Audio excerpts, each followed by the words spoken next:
Сәкен Сейфуллин, Ақсақ киік. Арқаның бетпақ деген даласы бар. Бетпақ шөл, ойлы, қырлы панасы бар.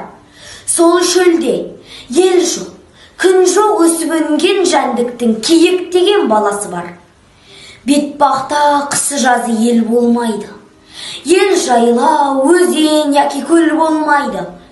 Бұтасы қубаялыш қара жусан, көгала бетегені бел болмайды. Бетпақтың көлденеңі 8 көштік, сайланып қыс ішінде талай көштік.